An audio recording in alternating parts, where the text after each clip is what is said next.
Okay, Madagascar, the Philippines. Let's see, Native American, point two. I guess that's all from up and down. What is happening? What did I just click on? Native American population representation. I was not looking for that. Let me see. What is it going to? Okay, no, this is not what I want. I didn't mean to go in there like that. I promise you, that's pretty though. Look at that.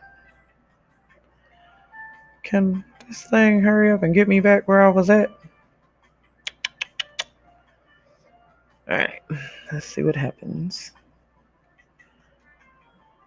Okay, we're back here. Oh, whoa. Okay. Oh, yeah. We're just gonna look at this. Okay. I wasn't done up here. I don't want to go through the ancestry timeline just yet. I wanted to finish up here. Okay. So, we got all the way down to East Asian and Native American. Now we're down to broadly Chinese and Southeast Asian. From the expansive plains of Central Asia to the islands of eastern Indonesia, the people of China and Southeast Asia share genetic similarities dating back to the arrival of humans in the region over 40,000 years ago.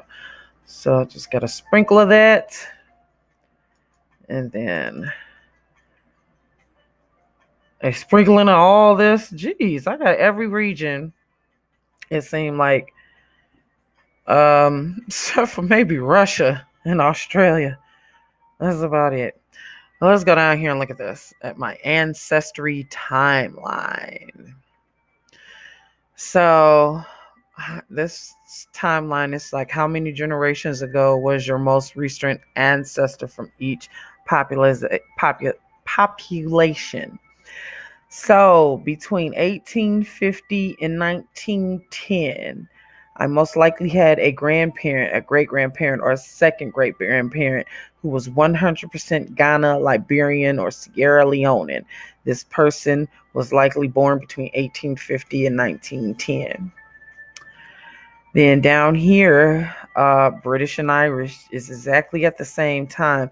So this makes me think if this person was born between 1850 and 1910, I think this person here comes from these two populations. Like maybe the man was 100% Nigerian and then the lady was from this, or vice versa.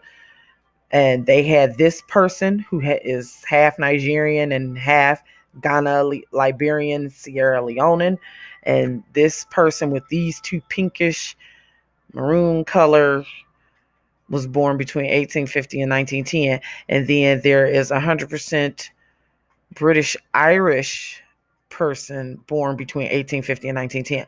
So that's a 60-year span they could have been born in. I think these two got together. This is where the mixture comes in, that these two got together right here. Did a little something and made somebody that popped up somewhere out in here, which I'm going to say I would believe is a grandparent. If this is 1910, say at the latest they was born in 1910, they could have started having kids 20 years later, which would be 1930. And then 40 years after that, I'm born. So somewhere up in here, I'm going to say this is a grandparent or great grandparent that came out of these two. Then you got someone born from 1820 to 1880, Congolese. Then here you go, 1760 to 1850. That's a whole 90-year gap. Senegambian and Guinean. Then we have Southern East Africa from 1730s born up to the 1820s. French and German, the same amount of time. So this right here to me, with that slave trade, this one screamed the loudest of that mixture to me. I don't know.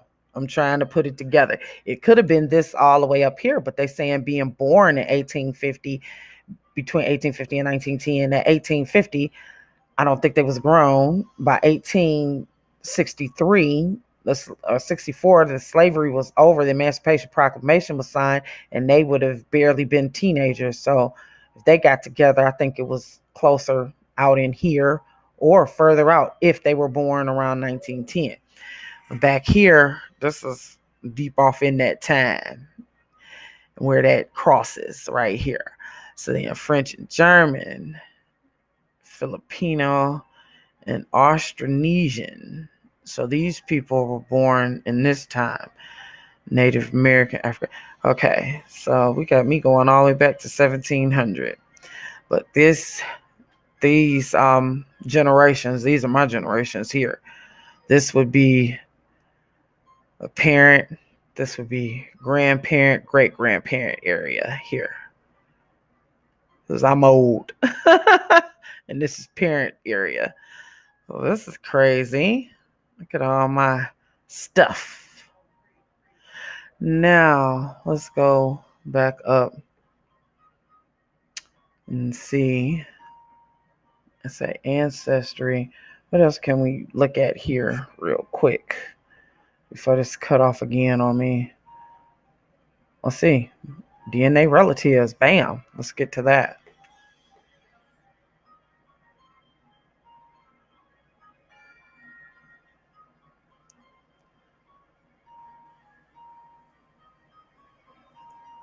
Dude, this is really, so slow.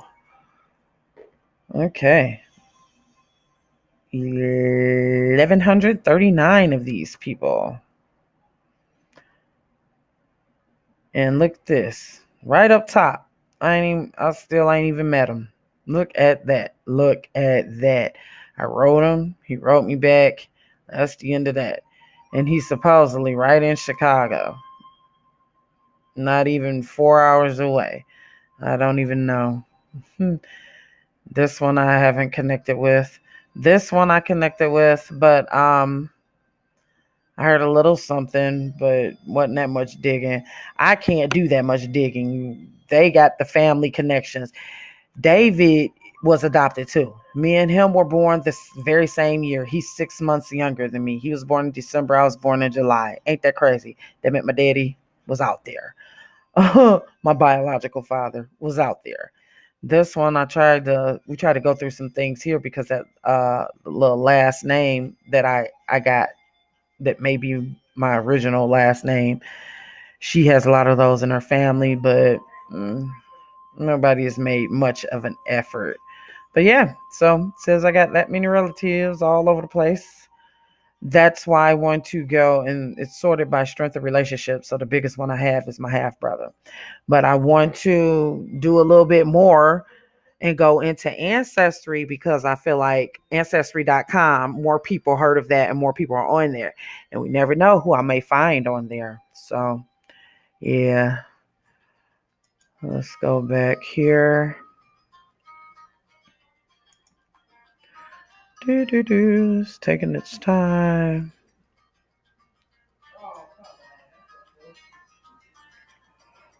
Ancestry through DNA, blah, blah, blah. So, yeah. This is my stuff. There we go. There is the pie chart that makes up Dana. It's something fun. I suggest everybody go do it. Everybody should do it. This is fun. Thanks for joining me again, guys. And I will talk to you next time.